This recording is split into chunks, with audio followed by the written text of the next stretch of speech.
My daughter uninvited me from her wedding so her stepfather could walk her down the aisle. What happened next shook me to my core. Hi everyone. My name's Daniel Hayes, and I'm 46 years old. A high school history teacher, a lover of black coffee, bad dad jokes, and until recently, I thought I was a pretty good father. My daughter Emily is 28 now, but for most of her life, it was just the two of us. Her mother, Rachel, left when Emily was 9. Midlife crisis, yoga instructor, soul-searching retreat in Bali. The whole cliché. She said she needed to find herself. I didn't fight her for custody. I didn't have to. Emily didn't want to leave, and honestly, I couldn't imagine a life without her in it. From scraped knees to broken hearts, school projects to college move-in day. I was there. I gave up job promotions that required relocation. I stopped dating. I rearranged my life around hers, not because I had to, but because I wanted to. I was proud of her. Proud of the woman she'd become. Then came the wedding. She was marrying a guy named Tyler. Soft-spoken, polite. Not someone I knew deeply, but I respected her choice. One Sunday afternoon, we were sitting on the couch, sipping coffee like usual, when Emily turned to me and said, "Dad, I need to talk to you about the wedding." I smiled, thinking she needed help with something. Mom wants her husband, Greg, to walk me down the aisle. I stared at her. Greg. Greg. The man Rachel married when Emily was already 22 and out of college. The man who wasn't there for the birthdays, the tears, the late-night fevers, or the school recitals. I said carefully, "And what do you want?" She looked down. I want to avoid drama. Mom says it would be uncomfortable if you were there. She said Greg's been like a second dad. I said nothing at first. My throat tightened. Second dad. I finally asked, "Emily, am I invited to the wedding?" She hesitated. "I think it's better if you don't come." That moment changed something in me. I didn't yell. I didn't argue.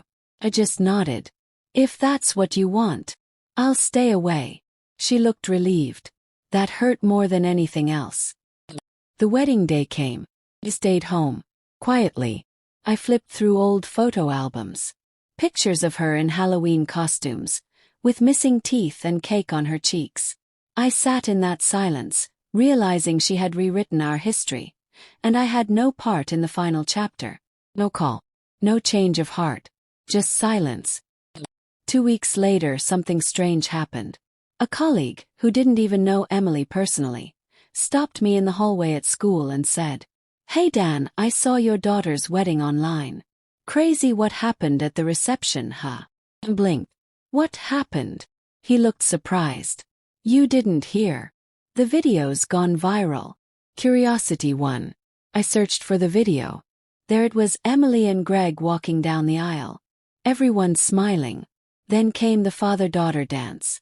And that's when it unraveled. Apparently Rachel, my ex, had too much to drink. She was mic'd up for speeches, and as she stumbled past the DJ booth, she slurred into the mic. "Now that Greg's given you your perfect day, maybe your real dad can finally stay in the past where he belongs."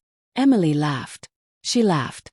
But what Rachel didn't know was that her mic was still hot. And the DJ had wired her voice into the entire sound system. The whole room heard. A guest recorded the moment. Hit TikTok, Reddit, YouTube.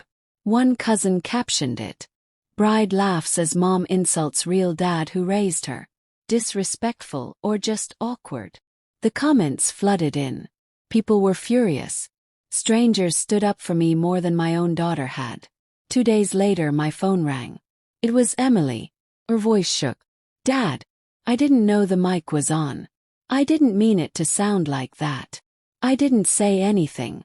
"Mom, she said she wouldn't come if you were invited." I didn't want to lose her again. That hit me hard. I told her, "You didn't lose her, Emily. You chose her. That's not pressure. That's a decision." She cried. "I messed up." I said calmly, "Yes, you did." She asked if we could meet, if we could fix things. But something inside me had changed. "I'm not angry," I told her. "But I'm done begging to be seen as your father. If we ever rebuild this, It starts with you acknowledging what I gave, and what you took for granted. You didn't call back. Weeks passed. The video's fire cooled online, but the damage didn't. Rachel's interior design firm lost clients. One reviewer posted, "If this is how you treat the man who raised your daughter, I'd hate to see how you treat a paying customer." Emily's wedding photos got bombarded with harsh comments. She deactivated her social media. "I didn't gloat. I didn't celebrate. I just watched from the outside." Then one day a letter arrived. It wasn't from Emily. It was from Greg. Yes, the man who took my place at the altar. He wrote, "Dear Daniel, I know I'm probably the last person you want to hear from, but I need to say this. I never tried to replace you. When Rachel asked me to walk Emily down the aisle, I thought you had agreed. I didn't know you'd been uninvited. By the time I found out, it was too late. I didn't raise her. I met her as an adult. What happened that day was wrong. I should have stepped aside.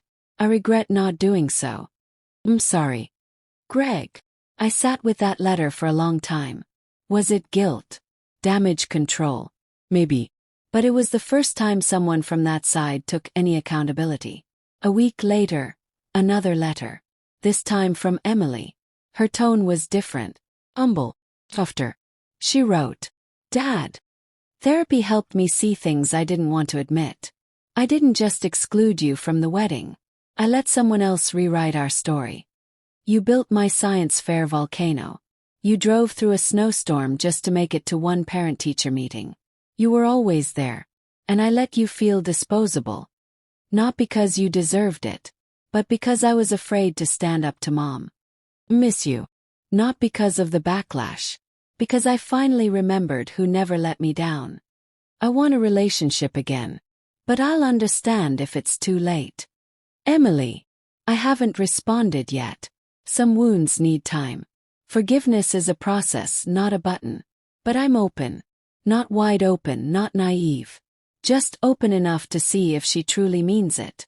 Because maybe this time, the one walking toward me won't be a stranger pretending to be family, but the daughter I raised, finally remembering who stood by her all along.